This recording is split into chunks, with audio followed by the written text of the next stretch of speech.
Hello friends, welcome to ನಮಸ್ತೆ India cooking channel. ಇವತ್ತು ನಮ್ಮ ಚಾನಲ್ನಲ್ಲಿ ಮೊಟ್ಟೆ ಬೋಂಡ ಮಾಡೋದು ಹೇಗೆ ಅನ್ನೋದನ್ನು ನೋಡೋಣ.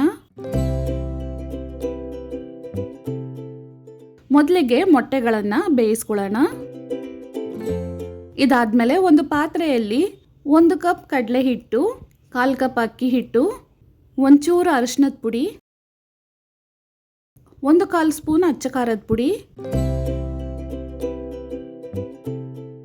ಅರ್ಧ ಸ್ಪೂನ್ ಓಂ ಕಾಳು, 1/4 ಸ್ಪೂನ್ಗಿಂತ ಕಡಿಮೆ ಅಡುಗೆ ಸೋಡಾ, ಅರ್ಧ ಸ್ಪೂನ್ ಉಪ್ಪನ್ನು ಹಾಕಿ ಇದನ್ನು ಒಂದು ಬಾರಿ ಚೆನ್ನಾಗಿ ಮಿಕ್ಸ್ ಮಾಡ್ಕೊಳ್ತಾ ಇದ್ದೀನಿ.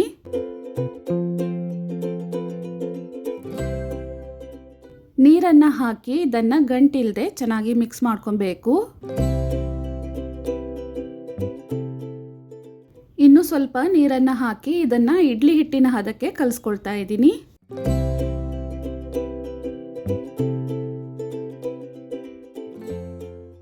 ನೋಡಿ, ಈ ಹದಕ್ಕೆ ಹಿಟ್ಟನ್ನು ಚೆನ್ನಾಗಿ ಕಲಿಸ್ಕೊಬೇಕು. ಇದನ್ನು ಒಂದು ಕಡೆ ಹಾಗೆ ಇಡೋಣ.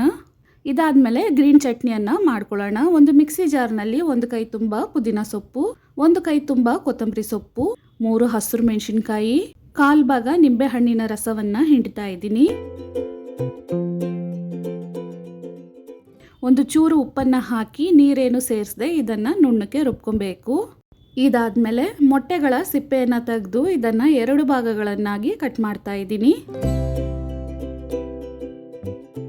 ಮೊಟ್ಟೆಯನ್ನು ಈ ರೀತಿ ಕಟ್ ಮಾಡಾದ್ಮೇಲೆ ಇದ್ರ ಮೇಲೆ ಉಪ್ಪನ್ನು ಹಾಕ್ತಾ ಇದ್ದೀನಿ. ಉಪ್ಪನ್ನು ಹಾಕಿದ್ಮೇಲೆ ಕಾಳು ಮೆಣಸಿನ ಪುಡಿಯನ್ನು ಹಾಕ್ತಾ ಇದ್ದೀನಿ. ಸ್ವಲ್ಪ ಧಾರಾಳವಾಗಿಯೇ ಕಾಳು ಮೆಣಸನ್ನು ಹಾಕಿದ್ದೀನಿ.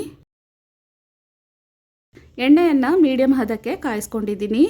ಒಂದು ಮೊಟ್ಟೆಯ ಪೀಸನ್ನು ತೆಗೆದು ಹಿಟ್ಟಿನಲ್ಲಿ ಈ ರೀತಿ ಇಟ್ಟು ಅದ್ರ ಮೇಲೆ ಹಿಟ್ಟನ್ನು ಮತ್ತೆ ಕವರ್ ಮಾಡಿ ಎಣ್ಣೆಯಲ್ಲಿ ಹಾಕಬೇಕು.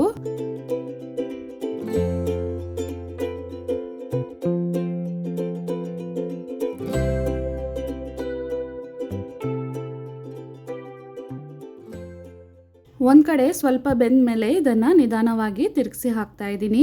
ಸ್ಟವನ್ನು ಮೀಡಿಯಂ ಫ್ಲೇಮ್ನಲ್ಲೇ ಇಟ್ಟು ಇದನ್ನು ಲೈಟ್ ಕಂದು ಬಣ್ಣ ಬರೋವರೆಗೂ ಚೆನ್ನಾಗಿ ಬೇಯಿಸಿ ತೆಗಿಬೇಕು. ಮೊಟ್ಟೆ ಬೋಂಡ ಮಾಡಬೇಕಾದ್ರೆ ತುಂಬ ಹುಷಾರಾಗಿ ಮಾಡಬೇಕು.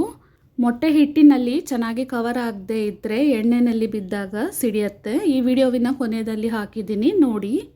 ಈ ಮೊಟ್ಟೆ ಬೋಂಡವನ್ನು ಹಾಗೇ ಬಿಸಿಯಾಗಿ ತಿನ್ಬೋದು ಅಥವಾ ಈ ರೀತಿ ಮಧ್ಯೆ ಕಟ್ ಮಾಡಿ. ನಾವು ಮಾಡಿರುವ ಗ್ರೀನ್ ಚಟ್ನಿಯನ್ನು 1 ಸ್ಪೂನಷ್ಟು ತೆಗೆದು ಮಧ್ಯದಲ್ಲಿ ಸವರಬೇಕು.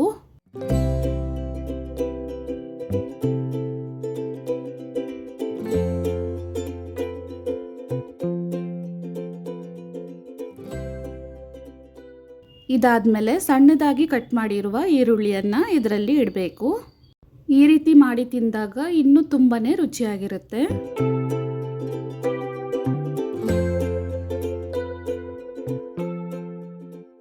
ವೀಕ್ಷಕರೇ, ಈ ರೆಸಿಪಿ ನಿಮಗೆ ಇಷ್ಟ ಆಗಿದ್ದರೆ ನಮ್ಮ ಚಾನಲನ್ನು ಲೈಕ್ ಮಾಡಿ, ಸಬ್ಸ್ಕ್ರೈಬ್ ಮಾಡೋದನ್ನು ಮರೆಯಬೇಡಿ.